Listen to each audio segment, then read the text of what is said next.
Srimad Bhagavatam 563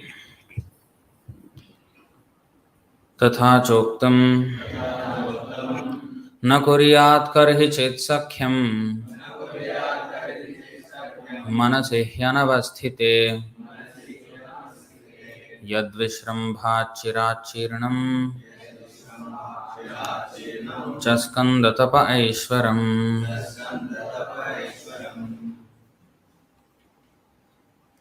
तथा, so, cha, and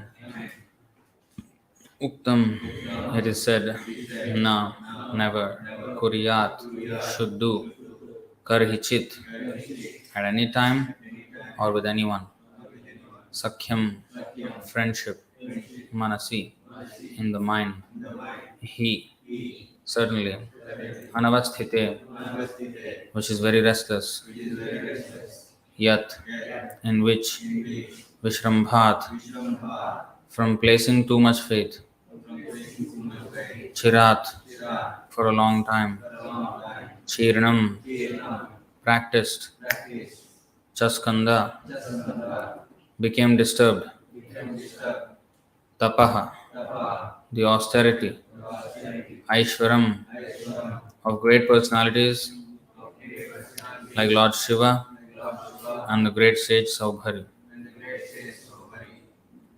Translation and purport by Divine Grace A.C. Bhaktivedanta Swami Srila Prabhupada Ki Jai.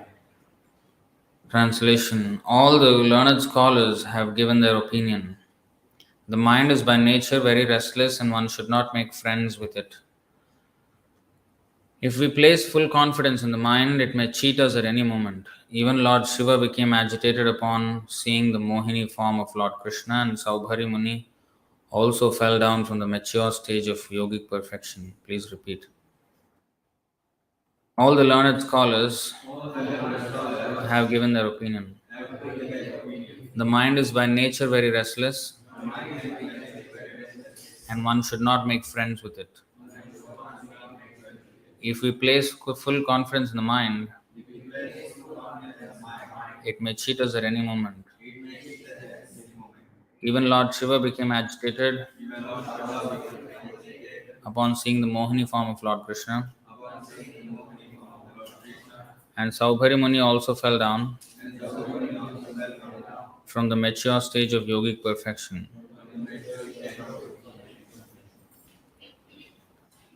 Purport. The first business of one trying to advance in spiritual life is to control the mind and senses. As Sri Krishna says in Bhagavad Gita 15.7, Mamaivaamsho jivaloke jivabhutah sanatanah manah shashthani indriyani prakritisthani karshati. Although the living entities are part and parcel of the Supreme Lord and are therefore in a transcendental position, they are still suffering in this material world and struggling for existence due to the mind and the senses. To get out of this false struggle for existence and become happy in the material world, one has to control the mind and senses and be detached from material conditions. One should never neglect austerities and penances. One should always perform them. Lord Rishabhdev personally showed us how to do this. In the Srimad Bhagavatam 9.19.17, it is specifically stated, Matra swasra duhitrava navi viktasano bhavet balavanindriyagramo vidvamsam apikarshati. A grihastha, vanaprastha, sannyasi and brahmachari should be very careful when associating with women. One is forbidden to sit down in a solitary place even with one's mother, sister or daughter. In our Krishna consciousness movement, it has become very difficult to disassociate ourselves from women in our society, especially in Western countries. We are therefore sometimes criticized, but nonetheless we are trying to give everyone a chance to chant the Hare Kṛṣṇa Mahamantra and thus advance spiritually. If we stick to the principle of chanting the Hare Kṛṣṇa Mahamantra offenselessly, then by the grace of Srila Haridas Thakur, we may be saved from the allurement of women. However, if we are not very strict in chanting the Hare Kṛṣṇa Mahamantra, we may at any time fall victim to women. Om Ajnanatimirandhasya Jnananjanachalakaya Chakshurunmelitam Yena Tasmai Shri Gurave Namaha. श्रीचैतन्यमनोभीष्टं स्थापितं येन भूतले स्वयं रूपः कदा मह्यं ददाति स्वपदान्तिकं वन्देऽहं श्रीगुरो श्रीयुतपदकमलं श्रीगुरून् वैष्णवांश्च श्रीरूपं साग्रजातं सहगणरघुनाथान्वितं तं सजीवं साद्वैतं सावधूतं परिजनसहितं कृष्णचैतन्यदेवं श्रीराधाकृष्णपादान् सहगणललिता श्रीविशाखान्वितांश्च हे कृष्णकरुणा सिन्धो दीनबन्धो जगत्पते गोपेश गोपिकान्त राधाकान्त नमोऽस्तु ते तप्तकाञ्चन गौराङ्गी राधे वृन्दावनेश्वरी वृषभानुसुते देवी प्रणमामि हरिप्रिये वाञ्छाकल्पतरुभ्यश्च कृपासिन्धुभ्य एव च पतितानां पावनेभ्यो वैष्णवेभ्यो नमो नमः नम ॐ विष्णुपादाय कृष्णप्रेष्ठाय भूतले श्रीमते भक्तिवेदान्तस्वामिनिति नामिने नमस्ते सारस्वते देवे गौरवाणी प्रचारिणे निर्विशेषशून्यवादी पाश्चात्यदेशतारिणे जय श्री कृष्ण चैतन्य प्रभु नित्यानंद श्री अद्वैत गदाधर श्रीवासादि गौरभक्तवृंद हरे Krishna Krishna Krishna Hare Hare Hare Ram Ram Ram Hare Hare. So Srimad Bhagavatam 563. So Tatha Choktam. So if you see the Uktam, it is said. All the learned scholars have given their opinion. Actually, Tatha Choktam means thus it is said.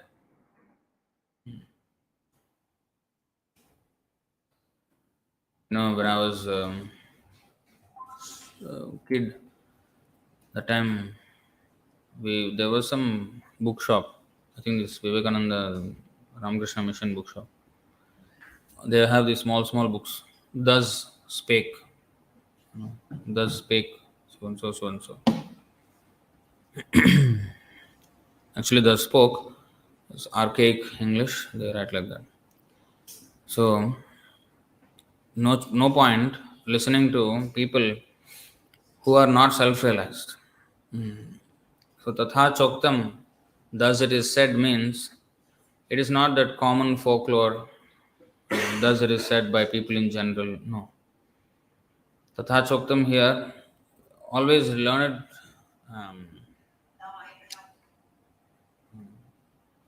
learned not only just scholars, actually, devotees who are authorized speakers, they are quoted. Just like Arjuna said, Param Brahma Param Dhama Pavitram Paramam Bhavan Purusham Shashvatam Divyam Adidevam Ajam Vibhum.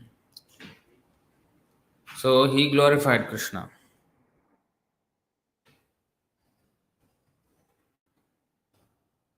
What did he glorify him as?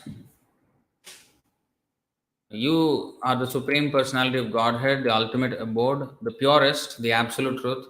You are the eternal, transcendental, original person, unborn, greatest. Then he said, this is not just my version, because everybody has opinions, right? So, yeah, that is your opinion. My opinion is that somebody else is great. So, here he's saying, no, it's not only my opinion, but all the opinions of the self realized people. Like, see, all the great sages such as Narada, Sita, Devala, and Vyasa confirm this truth about you, and now you yourself are declaring it to me. So, these people are great self realized souls. Narada, Sita, Devala, Vyasa. So, quoting such references, we must guide ourselves. Sadhu Shastra Guru Vakya Chityate Koryaikya. So, our opinions must be always checked against Sadhu, Shastra, and Guru. And who is Sadhu? Sadhu is the spiritual master and the predecessor acharyas, and anybody who is following the um, footsteps or instructions strictly of the spiritual master. So this is the Sadhu Shastra Guru.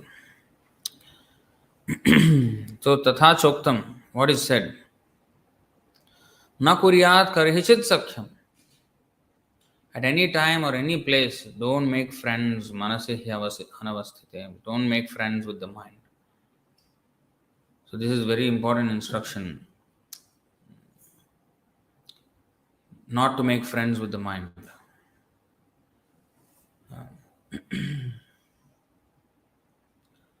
The Bhaktisiddhanta Saraswati Thakur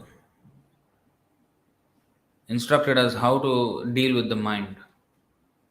He said every morning, wake up and 100 times beat the mind with the shoes. And before sleep in the night, beat the mind again 100 times with the broomstick. That is how the mind should be treated. We always pander to our mind, pander to the whims of our mind, and that is how we actually fall down. And here it is said, Yad Vishrambha Chirat Chirinam Chaskanda Tapa Aishwaram. See, Tapa Aishwaram. Not like some cheapskate personalities have fallen down by the power of the mind. Tapa Aishwaram, those who are endowed with the opulence of austerity, that means who have controlled their mind to an extremely high degree, even they have fallen down. Saubhari Muni example, Vishwamitra Muni another example. Shiva, of course, that is Mohini. Mohini Rupa is Krishna. But still, the idea of sense gratification entered the mind. So, in other words, Maya is too powerful for us to play with. We can never say that I'll play with Maya and nothing will happen to me. I know how to play with Maya. So it is very dangerous to have such confidence in ourselves. To have nowadays it is taught like, oh, you should be confident, you should be. But actually, we should have full confidence in Krishna and surrender to Him. That's why Bhaktisiddhanta Saraswati Thakur, his way of talking, he used to always say, Krishna willing, I will do this. Krishna willing, I will go there. Krishna willing, let's construct temple here. Always Krishna willing. So if Krishna wills, it will happen. From my side, best efforts will be put. But Krishna willing. Result. So, best efforts means never the consciousness that I can do it, no problem. I actually cannot do it. If Krishna allows me, I will be able to do it. It will be my fortune to be able to do some seva for Krishna. Not that I can do it. So when we say I can do it, we have full confidence in our mind. How do we know that we can do it or not? So the thing is, we have to do it for Krishna. Now the result, I don't know. Whatever Krishna wills. So, and that is one thing, but in controlling our own mind and senses, it is not possible at all. Daivi Hesha Gunamayi Mama Maya Duratyaya Mamevaya Prapadyante Maya Metam Tarantite. Maya is very difficult to overcome. Duratyaya, extremely difficult. In fact, it is impossible. On our personal strength, it is impossible. Very difficult, the word very difficult and impossible is difference, right? Very difficult means it can be achieved, but not so easy. But impossible means it cannot be achieved. So the only reason why very difficult is used is because there is a way that by surrendering to Krishna. To find out that way may be difficult. But once found out and one does the surrender, it is very easy. Otherwise, impossible. So, the only reason why it is very difficult is because there is one way, but that finding that way is difficult. If we don't find that way, it is just impossible. So, tapa aishwaram, not ordinary people. This is also stated in the Bhagavad Gita. Vipaschit, not cheapskate personalities. Oh, not some loafer in the street. Talking about, see, yatato hyapi kaunteya purushasya vipaschitah indriyani pramathini haranti prasabham manaha.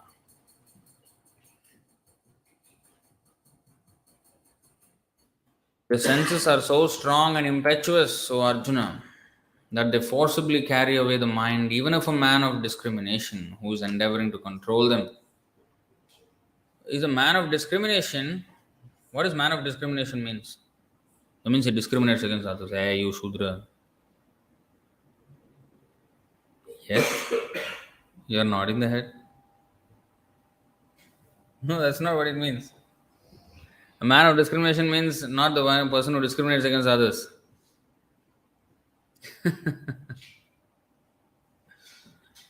He is able to discriminate between what is right and what is wrong. He knows what is what. He knows what is spiritual, what is material. That is the meaning of a man of discrimination. Yeah. So even such a person who knows what is what and who knows what is sin, what is piety, what is spiritual, what is material, and everything. Who is God? Who am I? Even though one may know all these things, the mind is very powerful.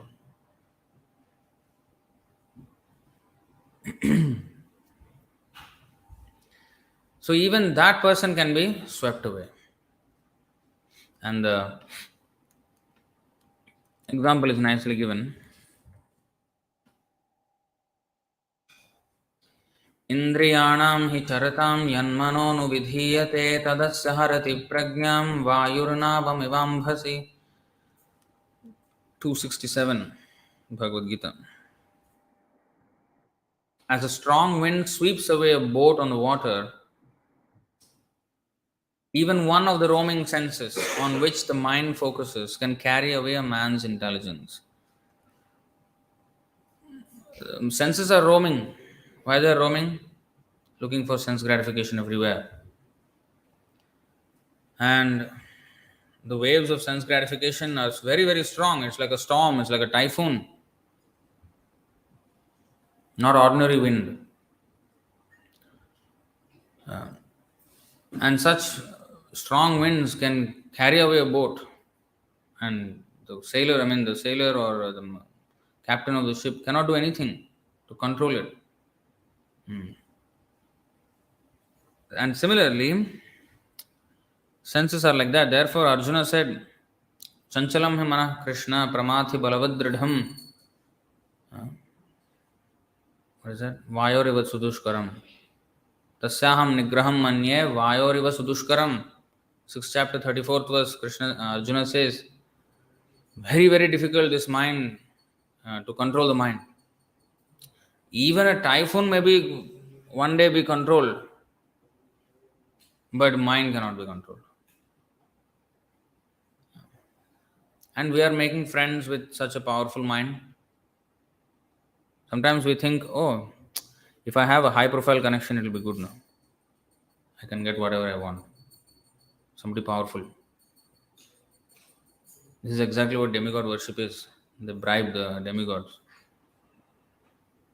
And similarly, God-like people on this earth who are very powerful. So,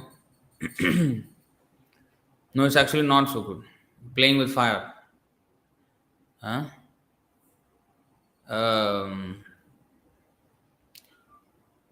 What is that?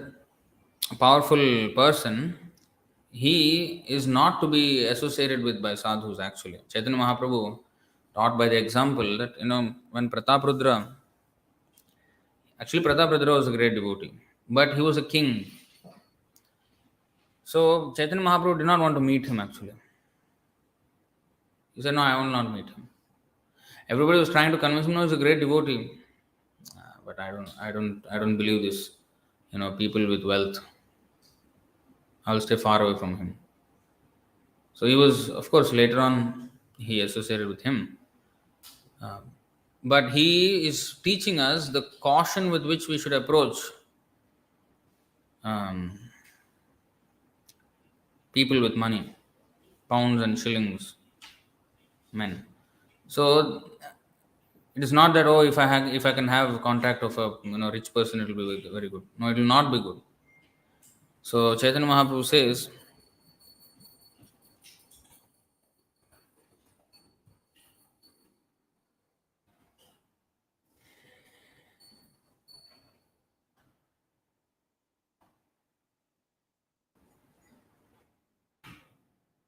निष्किञ्चनस्य भगवद्भजनोन्मुखस्य पारम्परं जिगमिषोर्भवसागरस्य सन्दर्शनं विषयिणामथ योषितां च हा हन्त हन्त विषभक्षणतोऽप्यसाधु. See, asadhu, it is not good. What is not good? Greatly lamenting, the Lord then informed Sarvabhauma Bhattacharya, "Alas, for a person who is seriously desiring to cross the ocean of cross the material ocean and engage in the transcendental loving service of the Lord without material motives, seeing a materialist engaged in sense gratification or seeing a woman who is similarly interested is more abominable than drinking poison willingly."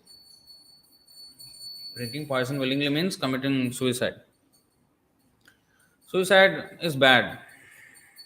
One becomes ghost and all. There'll only be pain after that. If people think that suicide will end all pain, no. A much greater pain awaits for such person who commits suicide.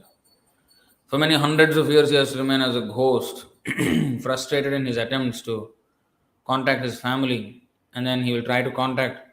The family will be haunted. They will be terrified. Who is this? So it's actually a miserable life, ghost. So suicide is bad, but this is worse than suicide because suicide, if I become ghost, maybe 300 to 400 years I will suffer or whatever, or maybe sometimes less or whatever. But if I given to sense pleasures, millions of years were to suffer. The result is worse. Becoming ghost is few tens of years or hundreds of years. Millions of years is far worse. Because the reason why we are in this material world is only because of making friends with the mind. The only reason we are in this material world is that we have made friends with the mind. Because you see, whatever you think of at the time of death, that you will become. So our mind has been thinking of fantasies every single life. And every single life we are taking another birth, another birth, another birth, like this. So if the mind thinks of Krishna, we go back to Krishna. Antakale Chamameva. 8.5. 8.6 in the Bhagavad Gita, he said, Yam yam vapasmaran bhavam tyajatyante kalevaram tam tameva iti kaunteya sada tad bhava bhavita. So, if we remember Krishna, we go back to him. And if we don't remember Krishna, we will remain here.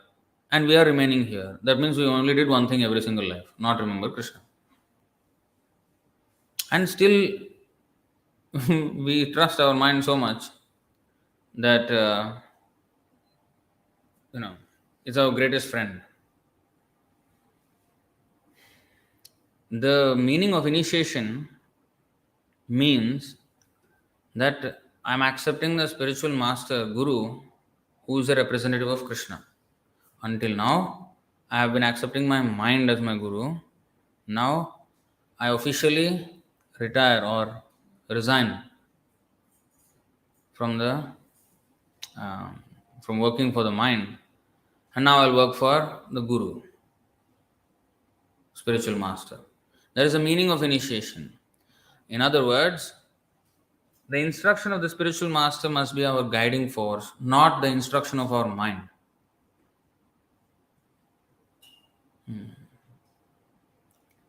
Um, what is that? 241.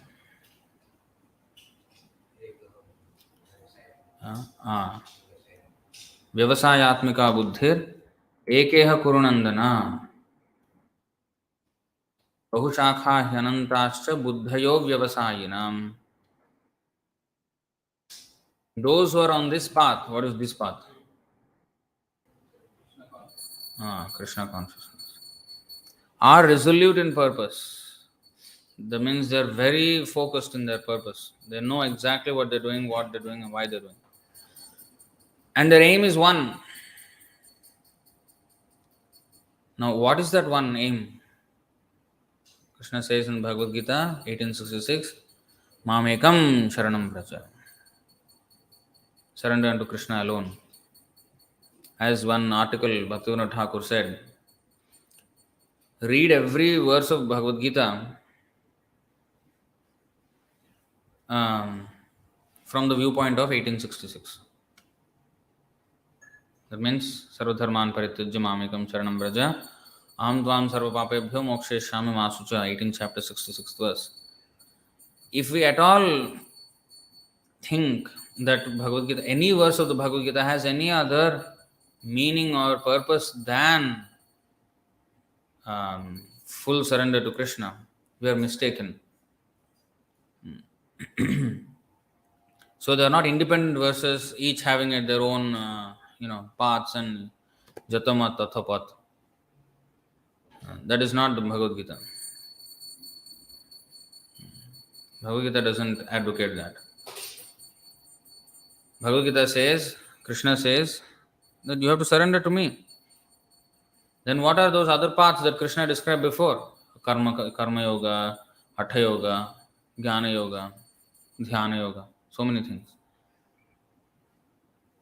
Well, they are only stepping stones towards bhakti.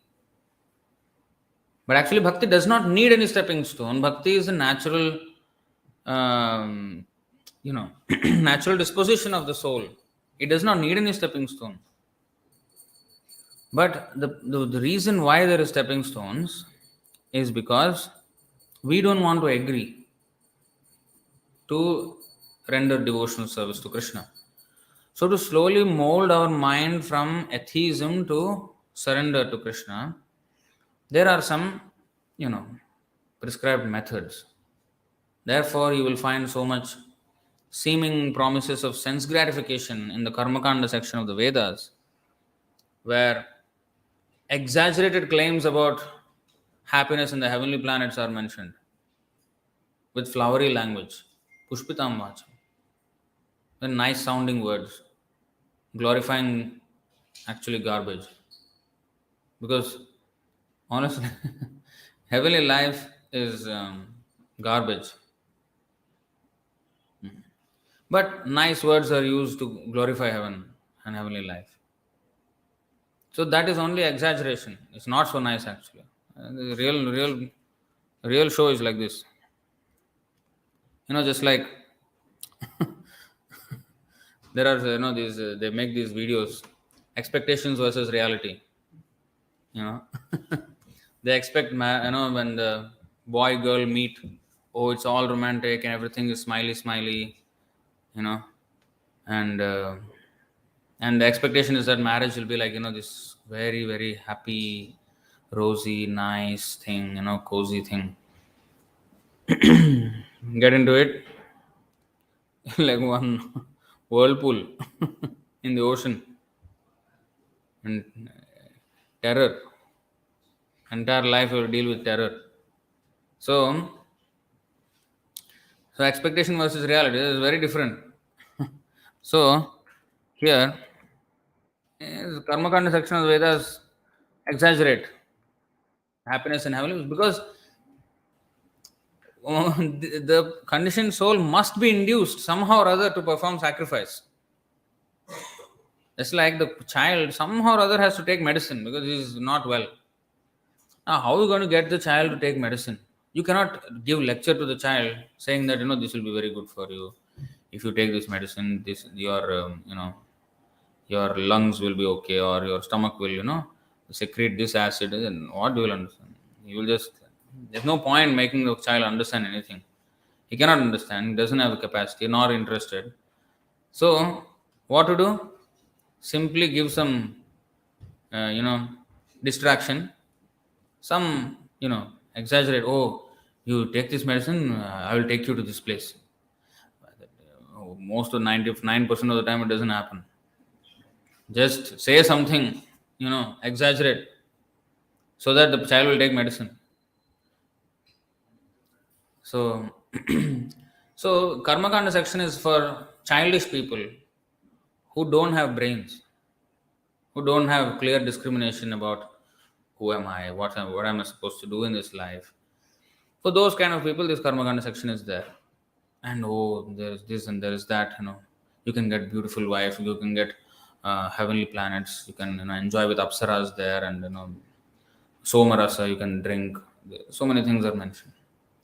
Go there, this is the reality. Evam lokam param vidyan nashvaram karma nirmitam satulyatishayadvamsam yatha mandalavartinam. That is the expectation, now reality. One cannot find permanent happiness even on the heavenly planets, which one can attain in the next life by ritualistic ceremonies and sacrifices.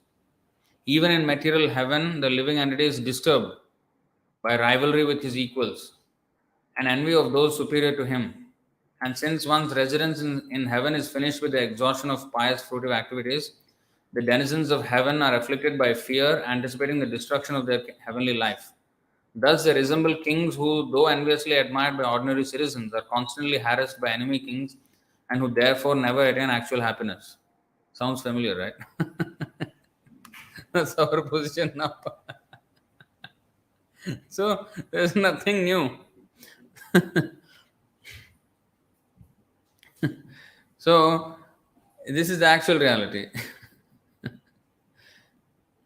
So, in this way, mind somehow to change, that disposition of the mind from I don't want to serve Krishna to I will do nothing but serve Krishna. So, there is this whole range of, bending, arm bending, as they say. So, of course, arm bending is by threats. In fact, the threat is also similar. There is one article actually Bhaktivinoda Thakur wrote, in which he says,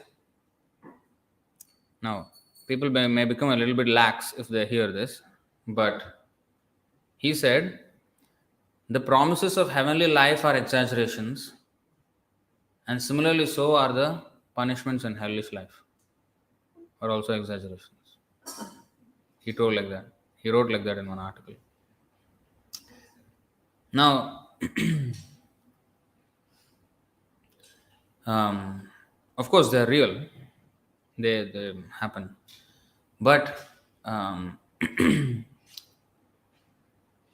there might be some texts which also extraordinarily, make the punishment to be unbearably dangerous. Maybe. Because Bhaktivinoda Thakur said like that. Even the hellish punishments, there are exaggerations mentioned even in that also. Because to refrain, help refrain the person doing sins from committing those sins. For example, sometimes parents say, hey, if you do this, I'll kill you. But if he really does that, the parents won't kill him. So, the threat is exaggerated. Punishment is a little bit lesser. Maybe some beating. Of course, nobody can be killed, right? Because Krishna says, I will perpetually cast him to lower and lower species. What is perpetual? Eternal hell. But there's no such thing as eternal hell. It's a long time we will suffer there. But compared to eternity, which our soul is, it is not. Everything is a flash in time. That does not mean, oh, really? Okay, then, I'll just do whatever I want. No? No. If we try to fool around with Krishna, then Krishna knows. I mean, let's just look at the animal kingdom. You look at those National Geographic channel where the animals are suffering. There's no need of National Geographic. You watch news. What is happening with the now Manipur recently? Some big thing happened, right? And war is going on there. Is it nice? I mean, how much pain it is, right? Too much pain. And there is nothing compared to hellish pain in the hellish planets. Nothing compared to that. So, pain is there. It is not that no pain is there, no, I can do whatever I want. No, pain will be there. So, anyway, by negative and positive way, one is actually governments have this word for that. I forgot the word. So anyway, they train. For example, they want people to stop using plastic. Suppose, what do? Disincentivize or punish, penalize use of plastics in the way that nowadays, if you go to NTUC, you want plastic, 10 cents. It's not much of a punishment, but it will bend you towards, you know, so you bend your, so there's incentive and disincentive or penalty, and by that way one can mold the activities of persons and people. So if they say 10 cents, it's not much, but you will think twice. Should I? No man, I'll just bring my own bag. So next time you'll say, okay, no man, I'll just bring my own bag. Actually, you're spending like $100. 10 cents is nothing. Sometimes maybe it does make sense to, because it's too much, then I don't have so many bags with me. Okay, just 10 cents, whatever, pay and come. But if it's just one bag, I might as well, The thing is not the pain is not the 10 cents. It will make you think at least one more thought about, climate, not the climate, I mean, pollution and all these things. You put one more thought. Otherwise, it will not be there. So, punishments are there in that sense. So, because if we are punished, then we will refrain from doing that.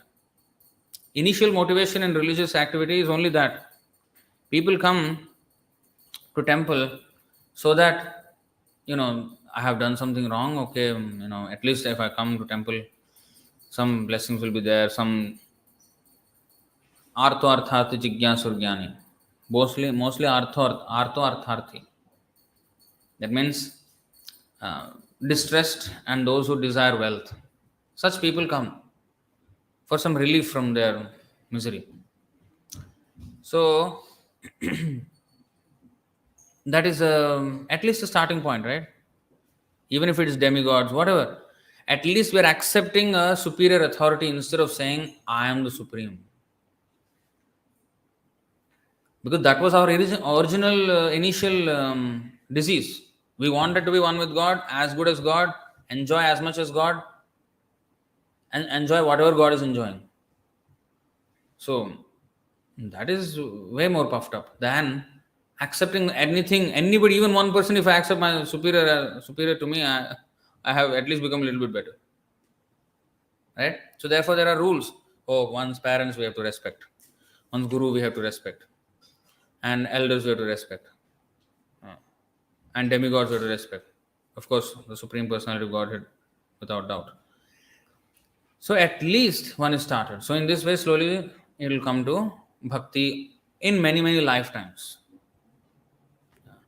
So the whole thing is to control the mind.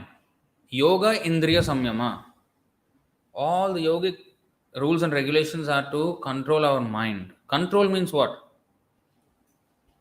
Control does not mean just refrain from, lusty affairs or bad things. That is not only control. Control means I am able to do whatever I want with my mind. Not that I am being handled by the mind, but I want to handle the mind. Not I want. I am handling the mind. That is the state to which we have to come to. Kurmongani va sarvashaha. Yadat samharate chayam indriyani indriyarthebhyas tasya prajna pratisthita. So the thought is controlling means what? He can control his limbs. He can display his head and legs when he wants to walk, and when he does not want, he can just withdraw. So at will he can move. But our senses are always out. We cannot withdraw. We are stuck. So that is our position. So that is Godas. And then we are led by the senses. We are led by the senses. Tatha choktam nakuryat karhichit sakhyam, therefore. Don't make friends with the mind. How big of an enemy mind is, uh, we can understand. If we see that every single life he is taking us from one body to another, forcing us to suffer. And all the desires that the mind creates will be piled up. All the stock of desires will be piled up, and then opportunity will be given to fulfill each one of those. And for that, we have to take lifetimes after lifetime after lifetime. So we are, working against ourselves by trusting the mind.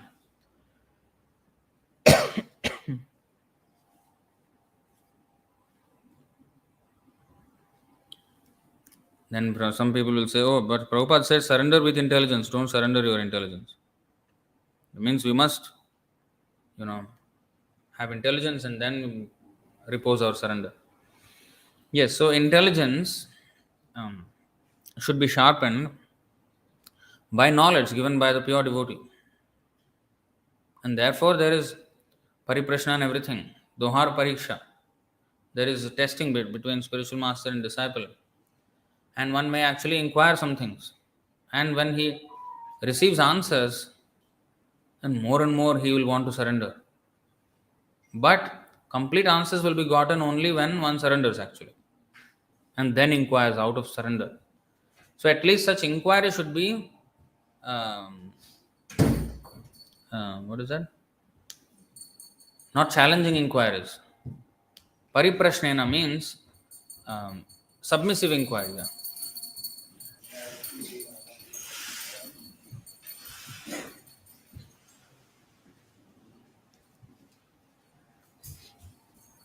Submissive inquiry, in a mood to learn, if we ask the spiritual master, then yes, we will be more and more enlightened. And then when we surrender, you see what happened in Bhagavad Gita. He said surrender, Shishyasteham sadhimam tvam prapannam. But although he said, I am your Shishya, he was not prepared to fight it at the time. Because next verse he still said, I will not fight. Nayotsa iti govindam. He still said. So he was not, although he is Shishya, he is not at the point where he is Karishe Vachanam Tava yet. Only when he heard and all his doubts were dispelled, then he could follow the order of the spiritual master, Krishna in his case. So we have to follow the order of the spiritual master, and that is the meaning of initiation. And therefore, until initiation, one can question this way, that way. After initiation, of course, questioning may be there in understanding some things, but there should be no question in the fact that, oh, I am disciple of spiritual master, Krishna is the Supreme Personality of Godhead, and I have to execute the order of the spiritual master. There should be no doubts regarding that. One must do.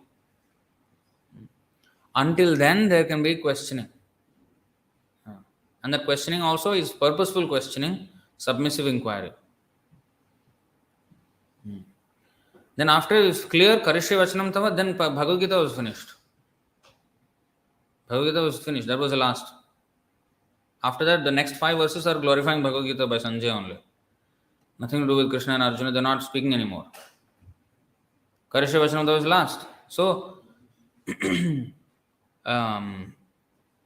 all preaching should lead to that. Preaching means should make the person surrender to Krishna. That is preaching.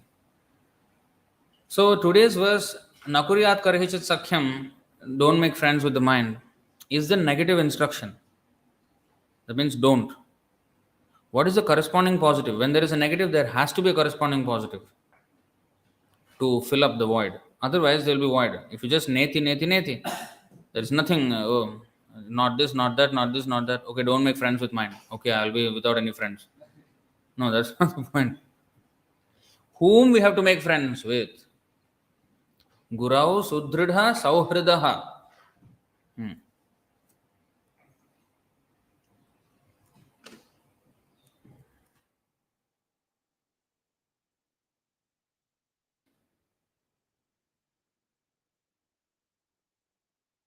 Narada Uvacha.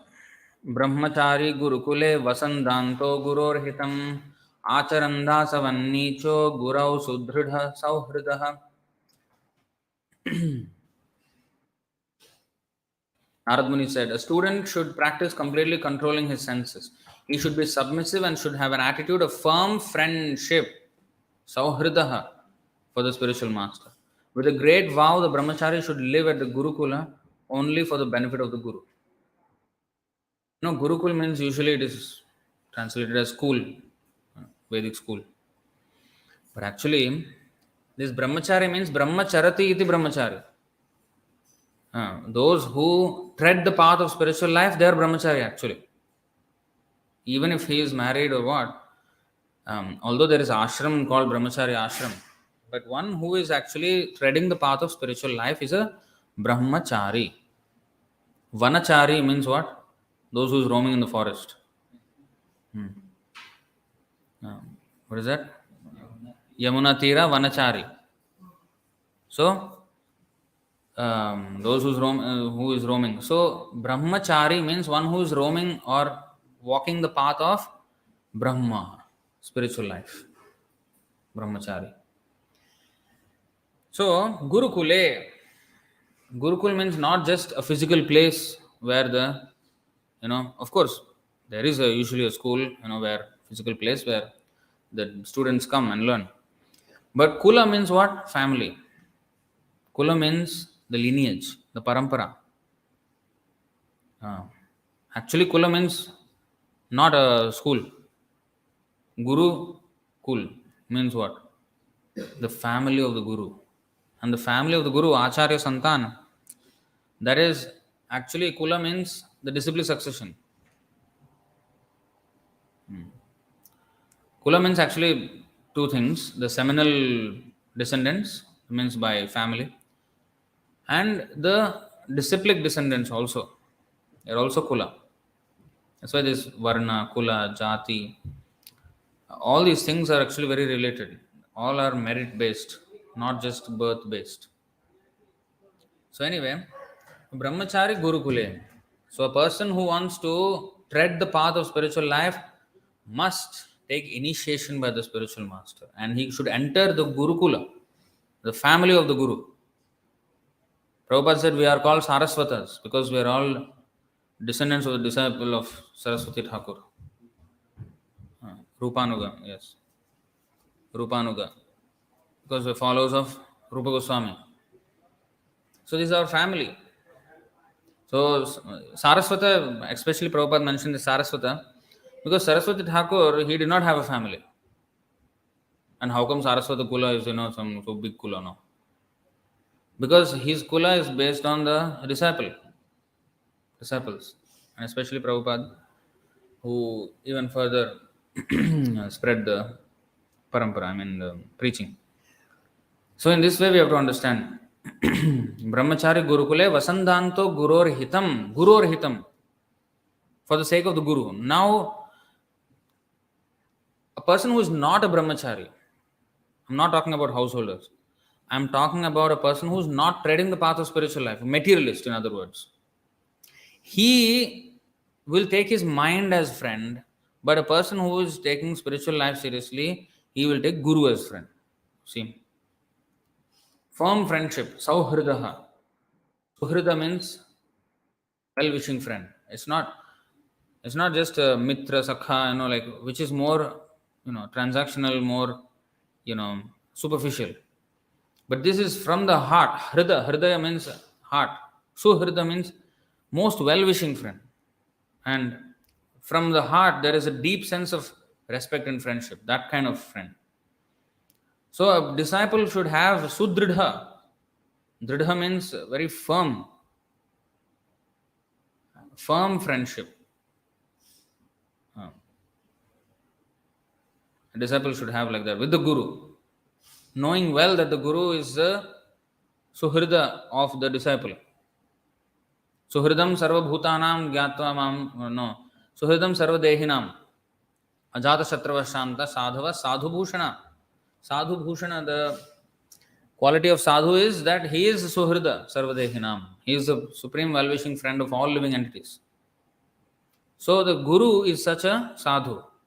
Now disciple should accept such guru as the most well-wishing friend, and he also should have a very firm respect and um, a sense of I want to do anything for my guru. That sense he should have. He should be ready to give up his life for the guru. And dasavat, like a slave. He should serve the guru like a slave. Western culture will teach us slave mentality means, oh, slave. This is slavery. This is barbarism. No, it's not barbarianism. In this case, the slave is willing to be a slave. Oppression, anything in this world is bad. No? As if now people are not slaves. Employee means what? It's just another word for slave.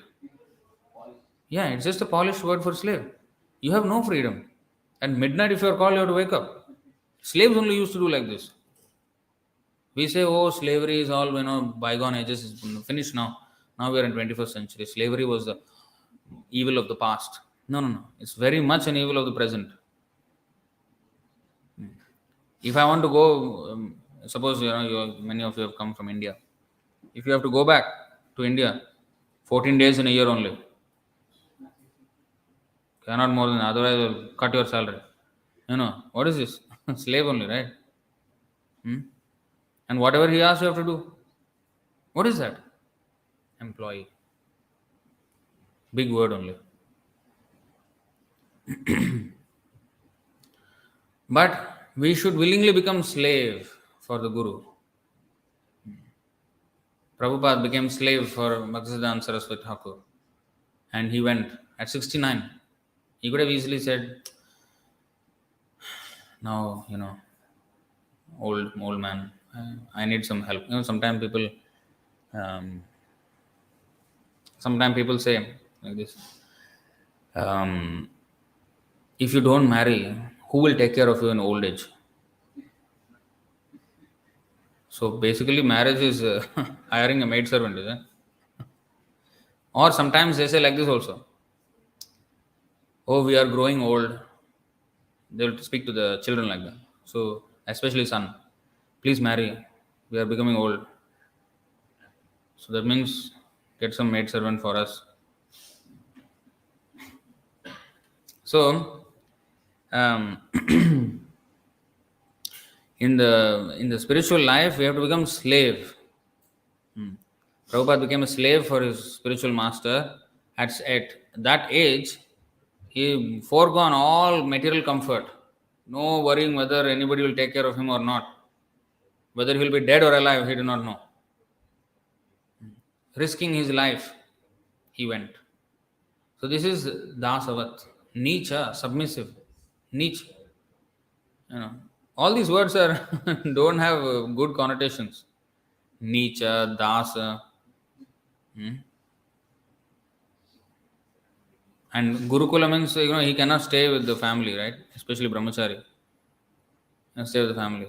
And then, he's leaving his family, mother not being able to take care of him, and then he's becoming slave of somebody, and Nietzsche, like a menial servant. What is this? What program is this? But that is how we learn how to not make friends with our mind. The more we get pampered, the more we'll make friends with the mind. And that is a problem with family. And that is why the child has to go away from the family and stay with the guru. Because with family, this pampering will start. And with pampering comes friendship with the mind.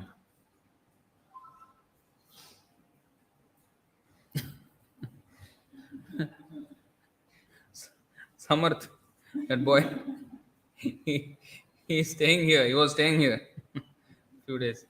So, so here he has to wake up. At home, there is choice. This is the problem. Because why? At home, the atmosphere is not conducive. By nature, it is like that. So, this is why it is important. There we become friends with the mind. If a mind says sleep, no need to chant. Sleep. Temple, you can't do that. Have to do.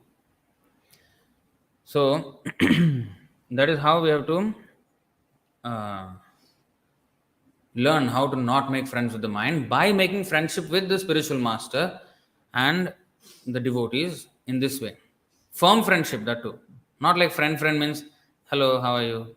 Let's chit chat something, sit down. No, not that kind of stupid friends. Firm friendship, from the heart, very deep friendship. And then take it as a controlling factor. We have to become controlled. We have to control ourselves. We have no power to control ourselves. And therefore, we come in the association of devotees. Of course, there are many verses saying how strong the mind is. We'll just read the translations before we wrap up so that we can understand how strong this mind is and how important it is not to make friends with it. Making friends means mind will become your friend if you can control it. But if we become friends of the mind should become my friend. It should cooperate with me, not I cooperate with the mind. These two different things, totally, entirely, diametrically opposite things. One thing is where I am chasing the mind. Another thing is mind is chasing me, running for service. That's totally different.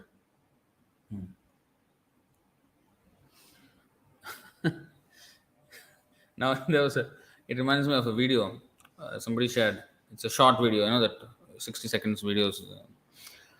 So this couple was in court, and it was a small court. It was a traffic offense, and the man, he made a slight mistake. Red light, he went through, but it was within milliseconds. You saw that one, right? Okay. So, a wife, she was also there, and she said, "I say it's a crime." Then the judge, he saw that it's milliseconds, Then, basically the lady was bossing with the husband. No, it is a crime. He has to be punished for it. Please give him punishment, something like that. Then the judge asked the man, "Do you have to deal with this every day?" And he said, "Yes, sir." But then the woman quickly comes, she interjects, "But we have been happily married for 43 years. Right?" She looks at the husband. Yes, sir. Yeah, right. Then everybody laughs even louder. So basically, what is happening? So, because she's saying, "Oh, we have been happily married for 43 years." So in the comment section, people are writing, "She is happy and he is married." And that's why he's happily married. Because she's getting whatever she wants, but he's married. He's just pulling through. So, so that's how we are slaves of our family situation. That's how we are, you know. So we have to become slave of guru. So that is. So now we will see. So that's why the reason why I said that, because mind So making friends with the mind here is one meaning. But when the 6 Bhagavad Gita, it is said that, what is that? The controlled mind is the friend and the uncontrolled mind is the enemy. These are actually two different meanings, See, bandhur atmatmanastasya yenatma ivatmanajita anatmanastu shatrutve vartet atmaiva shatruvat. For him who has conquered the mind is the best of friends, but for one who has failed to do so, his mind will remain the greatest enemy. So if I have conquered the mind is the best of friends. What does that mean? And here today's verse, don't make friends with the mind. That means, oh, I should not conquer the mind because then it will become my friend. I should not make friends with the mind. That means I should not conquer the mind. Let me just follow the mind. No, this is stupid. No, the most stupid way to read scriptures. So the meaning is, in one way, when he said that don't make friends with the mind, that means, the reason I told that example was the man is supposed to lead the woman by right. So a marriage can happen, a marriage can last if either one of them is submissive. Of course, it is much difficult when the man is submissive because it's going to be much more turbulent. But if the woman is submissive and if the man is, of course, trained and properly, then it is ideal. But in the other way also, like in this case, marriage went on 43 years. But in which way did it go? I'm not saying that she is bad or anything, but either way. So here also they were friends. There also they could have been friends, even if man is more dominant and the woman is more submissive. And the man, of course, dominant means he has to train the woman and to come to the mode of goodness. But if the woman is dominant, usually it will end up in passion, and that is stated here. So in both cases, just a long-lasting marriage is not success. Which way did it go? Oh, we agree on everything. What do we agree on? All trash. All rubbish we agree on. Then what is the meaning of that marriage? See? So there has to be proper thing. So what was I wanted to show something. I forgot what I wanted to show. Yeah. Listen. See.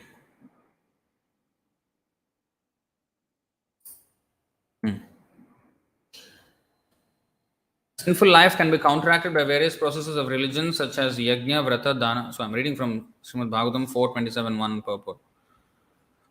Sinful life can be counteracted by yajna, vrata, dana, that is, the performance of sacrifices, vows, and religious rituals, and giving of charity. In this way, one may become free from the reactions of sinful life and at the same time awaken his original Krishna consciousness. By coming home, okay, this is actually an allegorical story. In other words, a systematic family life as enjoined in the Vedas is better than an irresponsible sinful life. If a husband and wife combine together in Krishna consciousness and live together peacefully, that is very nice. However, if a husband becomes too much attracted by his wife and forgets his duty in life, the implications of materialistic life will again resume. Srila Rupa Goswami has therefore recommended anasaktasya vishayan. Without being attached by sex, the husband and wife may live together for the advancement of spiritual life.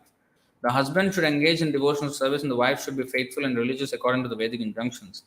Such a combination is very good. However, if the husband becomes too much attracted by the wife due to sex, the position becomes very dangerous. Women in general are very much sexually inclined. Indeed, it is said that a woman's sex desire is 9 times stronger than a man's. It is therefore a man's duty to keep a woman under his control by satisfying her, giving her ornaments, nice food and clothes, and engaging her in religious activities. Of course, a woman should have a few children and in this way not be disturbing to the man. It sounds like give her children so that don't disturb. She become busy. Unfortunately, if the man becomes attracted to the woman simply for sex enjoyment, then family life becomes abominable. The great politician Chanakya Pandit said, Bharya Rupavati Shatru. A beautiful wife is an enemy. Of course, every woman in the eyes of her husband is very beautiful. Others may see her as not very beautiful, but the husband, being very much attracted to her, sees her always as very beautiful. If the husband sees the wife as very beautiful, it is to be assumed that he is too much attracted to her. The attraction is the attraction of sex. The whole world is captivated by the two modes of material nature, Rajogun and Tamogun, passion and ignorance. Generally, women are very much passionate and are less intelligent. Therefore, somehow or other, a man should not be under the control of their passion and ignorance. By performing bhakti yoga or devotional service, a man can be raised to the platform of goodness. If a husband situated in the mode of goodness can control his wife, who is in passion and ignorance, the woman is benefited. Forgetting her natural inclination for passion and ignorance, the woman becomes obedient and faithful to her husband, who is situated in goodness. Such a life becomes very welcome. The intelligence of the man and woman may then work very nicely together and they can make a progressive march towards spiritual realization. Otherwise, the husband, coming under the control of the wife, sacrifices his quality of goodness and becomes subservient to the qualities of passion and ignorance. In this way, the whole situation becomes polluted. Classic example is Ajamil. He became subservient to the mode of passion and ignorance of the prostitute, prostitute whom he accepted as a wife. Then, yes, marriage lasted very long until he was 88 years old. He still had a 2-year-old son. Just imagine what he was doing whole life. So, marriage lasted. What kind of lasting is that? Of course, there are incidences where the woman also changed the man from becoming degraded and made him like that leper, the chaste wife of the leper, and also Prabhupada's sister also changed her, and there are other devotees also. I have seen some, but of course she has to be devotee. Of course, that is it can be done, but ideally this is the way that the man in the mode of goodness he should bring the wife up to the. So we have to make friends with the mind means we trusting the mind. That is what we should not do. But when we treat the mind like an enemy, then actually the mind will become our friend. And not just not trusting the mind, following the order of the spiritual master. Then, yes, mind our friend means the mind will do whatever I want to do. Otherwise, I will do what the mind wants to do. Both ways it is friendship. But one way the direction is different, this way the direction is totally different. So, that example 260 just now it was given, or 267. Like the wind sweeps over the boat on the ocean. So,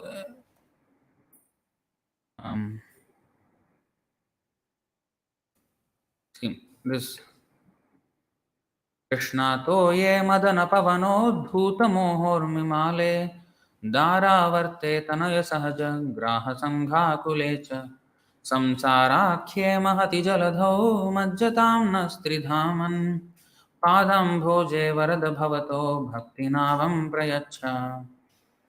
See, Mukundamala Sutra, 13th verse.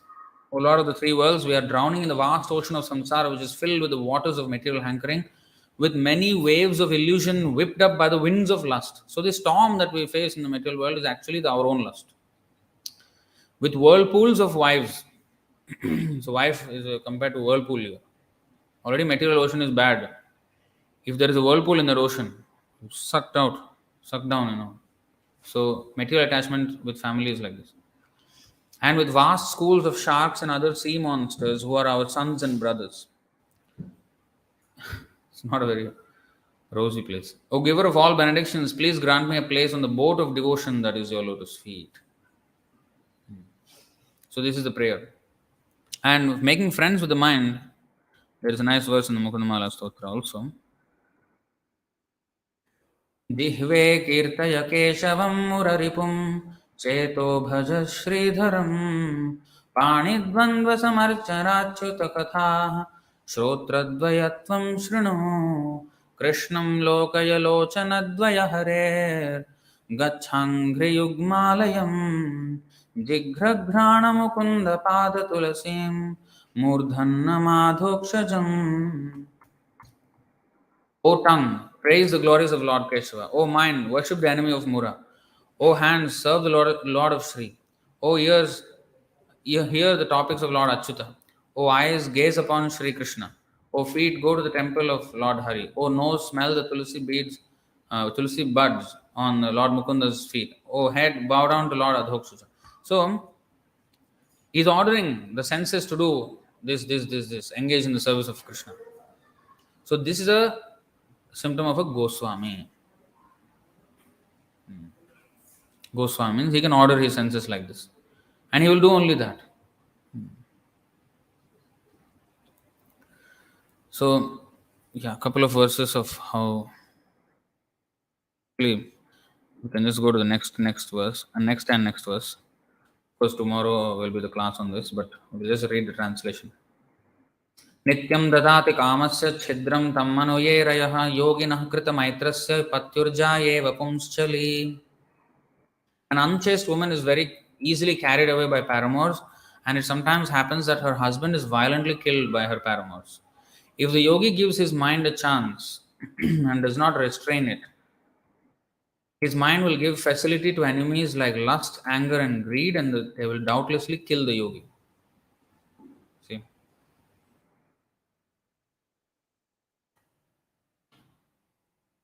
कामो मन्युर्मदो लोभः शोकमोह भयादयः कर्मबन्धश्च यन्मूलः स्वीकुर्यात् को नु तद्बुधः. The mind is the root cause of lust, anger, pride, greed, lamentation, illusion, and fear. Combined, these constitute bondage to fruitive activity. What learned man would put faith in the mind?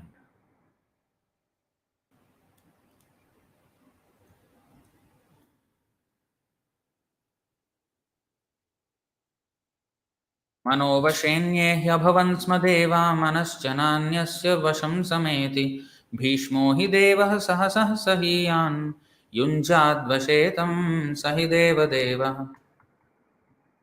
All the senses have been under the control of the mind since time immemorial, and the mind himself never comes under the sway of any other. He is stronger than the strongest, and his godlike power is fearsome. Therefore, anyone who can bring the mind under control becomes the master of all the senses.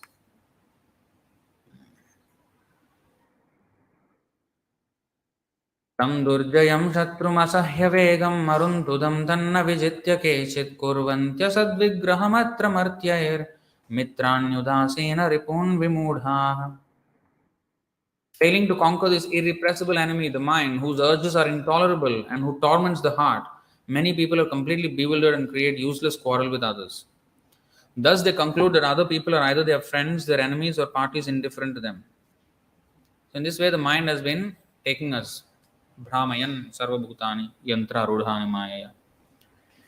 A brahmanda brahmite kono bhagyavan. So this brahmana, which is the traveling here and there, traveling all over the universe. How are we traveling? Because of our mind.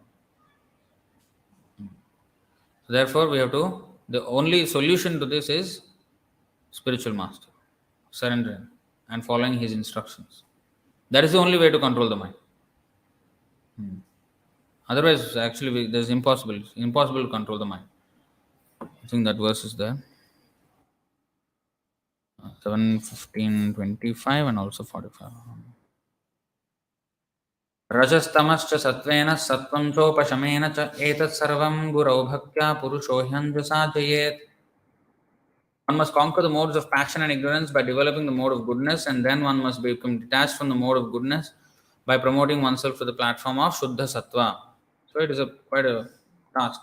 But all this can be automatically done if one engages in the service of the spiritual master with faith and devotion. In this way, one can conquer the influence of the modes of nature.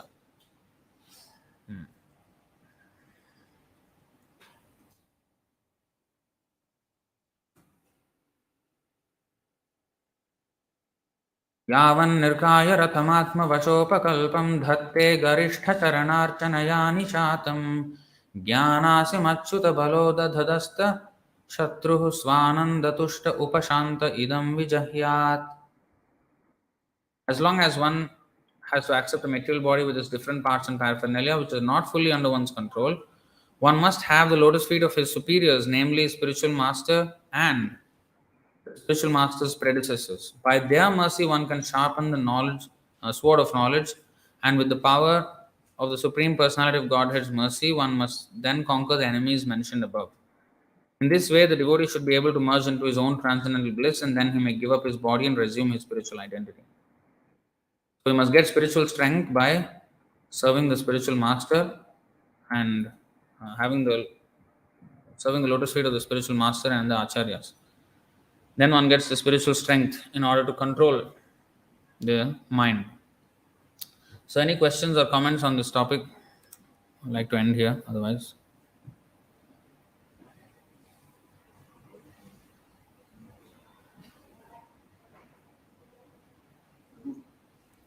was an argument from the thing that we told like that. So now once we surrender to Guru, we should not question him, right?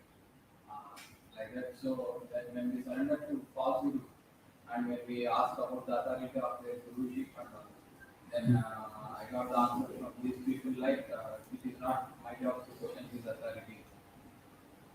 So the surrender to the Guru should be done on the basis that he is actually authorized. Because he is authorized, I have to surrender. So, if the authority is not there, then I have to, see whether he is actually properly, even authorized. So, surrender, like Bali Maharaj, he got Guru who gave him wrong instruction. Bali Maharaj disobeyed. He disobeyed. So, one must not forget the aim of taking the Guru. The aim of taking, surrendering to a Guru is to go back to Krishna.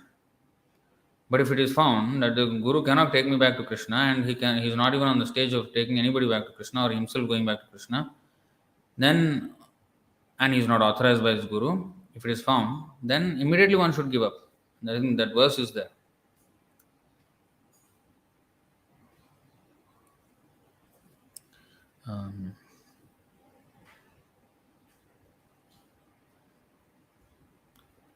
Is it, you know that verse when one has to take initiation again?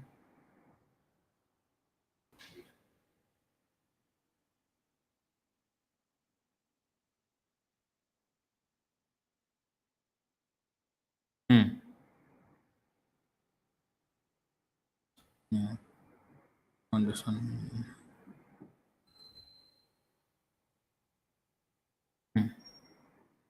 Yeah. Narada Panchratram. अवैष्णवोपदिष्टेन मन्त्रेण निरयं व्रजेत् पुनश्च विधिना सम्यग् ग्राहयेद् वैष्णवाद् गुरोः. One who is initiated into a mantra by a non-Vaishnava must go to hell. Therefore, he should again be initiated properly according to the prescribed method by a Vaishnava Guru. So, Vaishnava, Vaishnava means who is a non-Vaishnava? I may say, oh no, they are not non-Vaishnava. How can you say they are non-Vaishnavas? Oh, Vaishnavas only. So,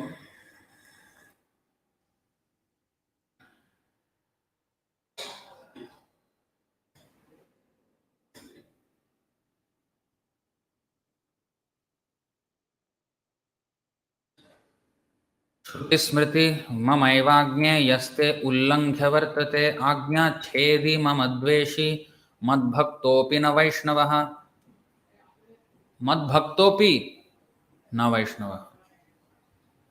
What is this? The Shruti and Smriti literatures are to be understood as my injunctions, and one who violates such codes is to be understood as violating my will and thus opposing me. Although such a person may claim to be my devotee, he is not actually a Vaishnava. So Smriti means what? Smriti means, those devotees who have given their instructions. So our spiritual master is also saint who has given his own instructions, right? So the order of the spiritual master also is counted among this. Agnya Chedi. Agnya Chedi means those who disobey the order. Agnya means order, right? Agnya Chedi. Mama Dveshi. He is actually envious of Krishna. If I disobey the spiritual master, means I am disobeying Krishna. I have no, this thing. So, Madbhakta api. Madbhaktopi na Vaishnavaha. Madbhakta means what? Krishna says Madbhakta means my devotee. My devotee, Vishnu's devotee, Krishna's devotee means Vaishnava. But Madbhaktopi means even though he is my devotee, even though he may profess to be my devotee, na Vaishnava. He is not Vaishnava. So, Guru's order, even though they may be dressed as Vaishnava, we cannot just, if they have disobeyed the order of spiritual master, we cannot treat them as at least high grade Vaishnavas, if at all Vaishnavas. This verse is very strong. I mean, very strongly condemning such behavior. Mad bhaktopi na Vaishnava. Then, because it's not Vaishnava, because Agnya Chedi, so Avaishnavopadishtena,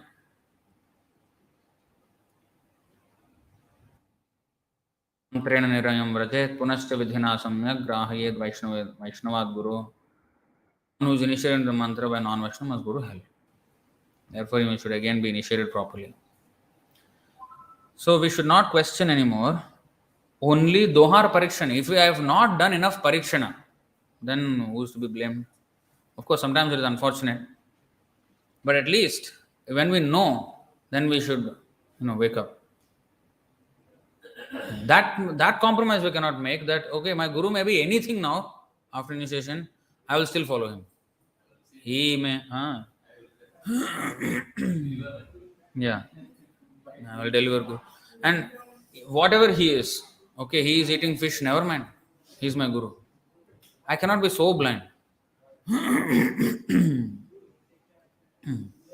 In fact, at every moment, the only reason a disciple becomes more and more advanced is because of the exalted qualities of the Guru.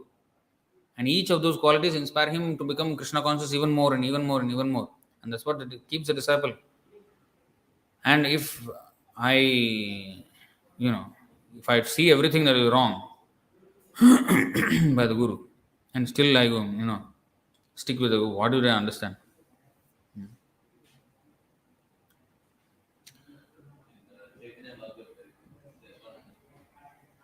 There's one incident. Another country gives mantra to unqualified person. Then he also feels like he lost the faith of the mantra. Then he asks Chaitanya Mahaprabhu to re-initiating the mantra. And Chaitanya Mahaprabhu said, I cannot do that. The Guru is only Vidyanidhi. You must approach him and only he can give. You cannot take re-initiation as long as your Guru is bona fide and is there present. Unless it's not present. So for those who can't hear on the live, so Subala Prabhu is narrating, he shared an incident from Chaitanya Bhagavat, where one of the Pundarik Vidyanidhi's disciples, Gadadhar Pandit, so he wanted to take reinitiation, although his guru was bona fide, and reinitiation from Chaitanya Mahaprabhu refused him, saying that your guru is bona fide, you cannot take reinitiation. So actually, no, reinitiation cannot be done. Only 1 month Diksha Guru. But if he turns out to be not a Diksha Guru, then that's a different thing. Completely reinitiation. He said that Rama gave the mantra complete. The mantra given by his guru. And he said he can't even do that. Because the mantra guru is. Any other questions or comments? In this verse, we are seeing Lord Shiva also, the Vaishnava person, is when the mind is, it's very difficult to control. How do we, even though we are surrendering the Guru and continue in the devotional service, how do we achieve, how we can take that control of our mind? Is it possible? So the only reason, so the question is, even if Lord Shiva being, the greatest of Vaishnavas, can be disturbed in mind, then what to speak of us, and how to get full control of the mind, then is it even possible? So we only think it is not possible because in our experience we are unable to do it, and we may not have seen somebody who has done it. But the only way, Prabhupada said, is to follow the order of the spiritual master. And yes, the mind will show its nature every time. But so there's a constant fight between the devotee and Maya in that way, and then eventually the Krishna consciousness will prevail. The more and more we become Krishna conscious, the more and more progressively we will make more and more control over the mind. So it will take time, of course, but a relentless fight should be put up,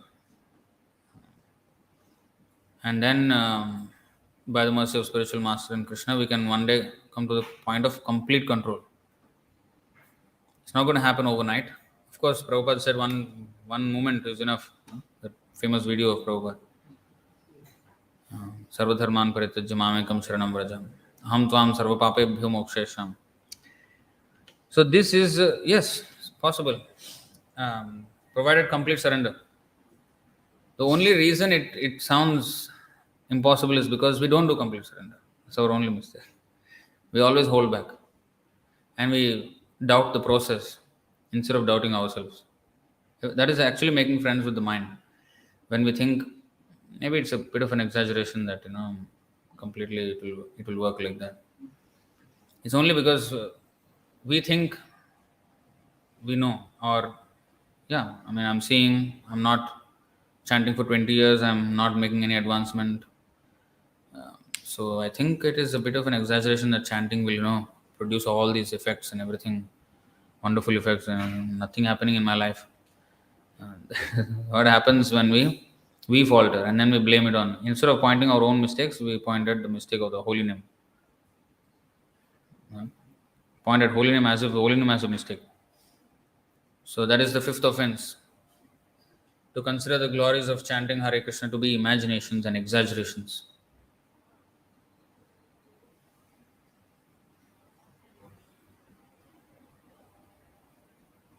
Okay, so any other question? Somebody is asking on the live stream, can you tell me why I saw myself as Brahma in my dream? I saw it clearly. I was never a Hindu, but I saw Brahma as myself. So I'm interested in Hindu now. So this is what actually the mind does. Provide hallucinations. If you see some dream many kinds of dreams you will get. If you saw yourself as Brahma, huh? Next Brahma. So anyway, we should not be too much concerned with dreams. Let's wake up to reality and actually do what is necessary to be done, and that is to chant Hare Krishna. Dreams, you will get so many things. Will you question every single dream? No, right? So you should not take some too seriously. Somebody is saying there is much conversion and much injustice to Hindus. Why ISKCON doesn't involve in solving these problems? When we are actually solving the problem, you don't want to take it. There is a problem with Hindus. So this regular Shravanam Kirtanam that we are doing, this Bhagavatam class, how to not make friends with the mind and all this, these are the things that are required for us to actually stay strong. The injustice happened to Hindus. There's no such thing as injustice. Please. There's no such thing as injustice. I was reading a few verses from the Chaitanya Bhagavat on why and how Advaita Acharya was calling Chaitanya Mahaprabhu. What prompted him to call Chaitanya Mahaprabhu so loudly that Chaitanya Mahaprabhu came? He was calling Krishna. Krishna came as Chaitanya Mahaprabhu. So he saw that the people in general were very much materialistic. That much I knew, but the details of that civilization at the time I did not know until I read those verses in Chaitanya Bhagavat. So, of course, now it is much more magnified today. They used one of the descriptions was they were having marriage ceremonies for hens and cocks. It used to be a huge event. Hens and cock, they will dress up. The hen as a bride, the cock as a bridegroom. They actually dress up, and they have this, and big function for that. What are they doing? What are you doing? I mean, completely, they have, this is their entertainment basically. Completely. I mean, that is just one of the many things that were going on at the time. People were zero interest in any spiritual life. And seeing that plight of the people, Advaita Acharya found that, if this is going to be the case, it's very dangerous. Krishna, you please come, otherwise it's an emergency now, it's a terrible situation. Now, you won't feel it as a terrible situation, right? Oh, they're just, oh, it's fun, something, they're just enjoying themselves. No, it's actually very dangerous. The moment what is that? Sahanistan Mahachidram, Samoha Sacha Vibhramaha, Yanmuhurtam Kshanam Vapi Vasudevam Nachintayet. That 2936 purport verse. What is that? The greatest harm, the greatest danger, the greatest anomaly, greatest mistake is that even if one moment we forget Krishna, that is a great danger. So here they are totally from their vestiges of their memory, it is gone. Krishna is gone. So what to speak? I mean, it's a completely horrible, dangerous situation.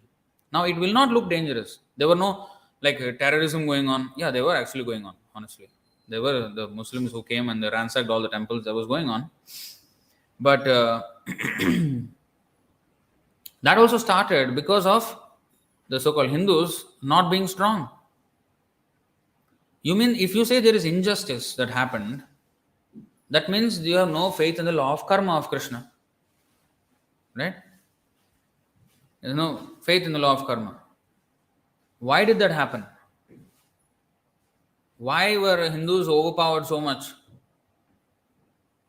Yeah, some Hindus, they fought, when the deities were, being attacked, they fought, yes. But when everything was nice, they were not doing the job of actual brahmanas, it's not about just, serving the deity, What about the preaching? What preaching was going on? Everybody was just sense gratifying. Yeah? Much conversion. So of course, I mean, if brahmanas treat the lower castes as, dirt and dogs and, discriminate against them so much so that they know your shadow cannot touch me, otherwise I have to take shower. If they say this kind of thing, and in South India, it was a case that, Prabhupada said, they used to, if a Sudra has to pass through the street, he must ring a bell at the start of the street. Ting, ting, ting, ting, I'm Shudra coming, please all, don't see me. Everybody close doors. Which Shudra, which person will like being treated like that? And where is it in the Shastra that he has to be treated like that? So is that justice? So there is enough injustice among the Hindu community, which as a reaction, this thing came that, okay, you Brahmanas, you think you're too super smart, right? Okay. Killed by some invaders. Yeah, we don't condone whatever they did, but we should also question. It is not that we were like super saints and suddenly all injustice came. No, it is not like that. We should reflect upon our own mistake first of all, and we have enough mistakes to worry about ourselves. And if we actually become internally strong, why are you worried about conversion? We will convert them. No, we are not worried about being converted. If anybody comes to us, they will be converted. That's how we should be, and India should have been like that. We blame it on the Muslims who came. We may blame it on the British that came. Why we are blaming them? When they came, you could have preached to them and made them devotees, and then take the opportunity, follow them to their country, make them all devotees. Whole country, yeah. What Christians did when Vasco da Gama was going, the priest, they told him, please open church in the new land, wherever you find it, please open a church there and make road for the missionaries to come there. So, I mean, road means, pathway, make arrangements. So you see how they are thinking? That guy is going just for, doing some business, merchant. But the priestly class told him like this. No, they came to our land. We don't need to even go anywhere. They came. Nicely could have made devotees and send them back, made them preach, go with them, preach, make the whole world devotees. No. In our own land, whoever devotees also, whoever at least in the Vedic culture, throw them out, discriminating against them. And then somebody came, put jizya tax or whatever, yeah, made them. But opportunity was where? We created the opportunity for that to happen. And now we want to fight them as if they are the blame. We have no blame at all. This is nonsense.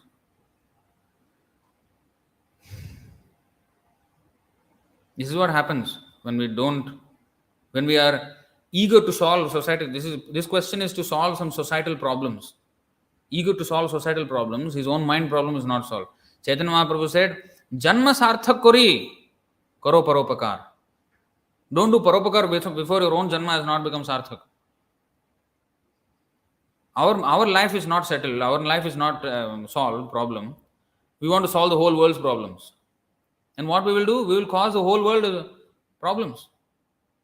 We will cause problems to the whole world by doing like that. So better stop thinking of changing the society of the world. Change yourself. That will be my uh, advice. And change yourself means, oh, like the quote Gandhi, oh, be the change you want to see in the world. Now, what is the change? Surrender to Krishna. Don't put it vaguely. Surrender to Krishna. That's it. Then yes, you can help others.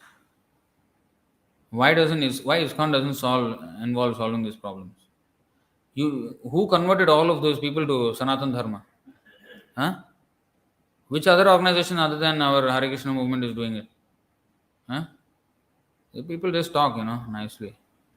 Or mouth and fingers type something. So please try to understand the movement. Don't just try to, um, question and challenge. Please try to understand first of all, submissively. All right. Thank you very much. ग्रंथराज Shrimad Bhagavatam की जय, श्रील प्रभुपाद की जय, निताय गौर प्रेमानंद।